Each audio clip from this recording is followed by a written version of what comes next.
The honeyboat punishment, known as Scaphism in ancient Persian culture, is often remembered as one of the most horrific and torturous methods ever devised. Its haunting legend portrays the extent to which ancient civilizations sometimes went to instill fear, inflict punishment, and extract revenge. Here's a deep dive into the history, methods, and lasting impact of this punishment, as well as what it tells us about ancient justice and cruelty. Scaphism, derived from the Greek word meaning boat, was reportedly devised in Persia, particularly within the Achaemenid Empire, which existed around 550 to 330 BCE. This empire, founded by Cyrus the Great, was vast and powerful, often known for relatively advanced laws and practices. Yet Scaphism remains a dark blot on its reputation. Documented accounts, though sparse and debatable in their accuracy, suggest that this punishment was reserved for those who had committed especially heinous crimes, such as treason, betrayal, or murder.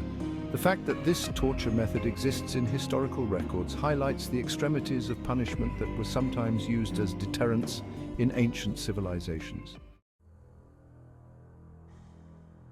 The punishment of Scaphism was a particularly brutal execution technique designed not just to kill, but to do so slowly, excruciatingly, and in a way that left a harrowing impact on anyone who witnessed it or heard about it.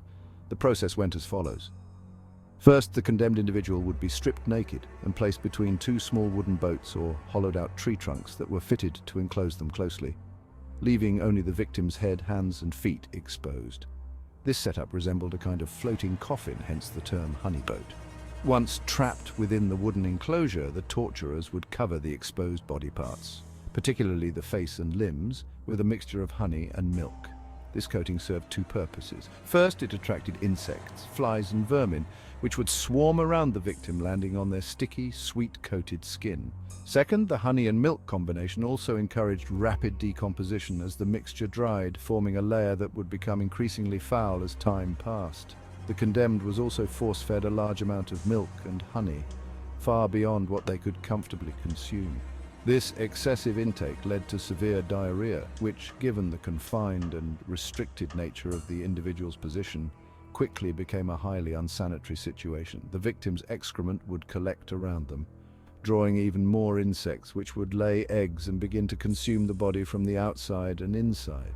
The stench and filth increased as days went by, adding yet another layer of misery to the torture. The victim was usually left exposed to the sun, further accelerating dehydration, discomfort, and suffering. The elements played a crucial role in weakening the person's health and stamina. As days went by, the prolonged exposure to sun, rain, or cold amplified the agony.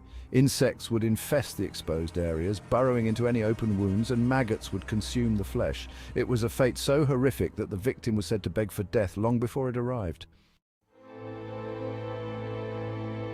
What made Scaphism even more brutal was its duration. Unlike most execution methods designed to end life quickly, Scaphism prolonged life while maximizing suffering. Accounts suggest that this torture could last anywhere from a few days to 2 weeks. Death was not usually swift. Instead, it came slowly through a combination of dehydration, starvation, septic shock from the growing bacterial infections, or organ failure. The agony was immense, and survivors of lesser forms of torture recounted how hearing about Scaphism alone was enough to drive fear into the most hardened criminals. Historical accounts and their authenticity. While Scaphism is often cited as an ancient Persian punishment, evidence of its widespread use is, well, quite limited. One of the primary accounts comes from Plutarch, a Greek historian and biographer, who detailed it in his writings about the life of Artaxerxes II, the Achaemenid king. According to Plutarch, the punishment was inflicted upon a Persian soldier named Mithridates, who had committed treason.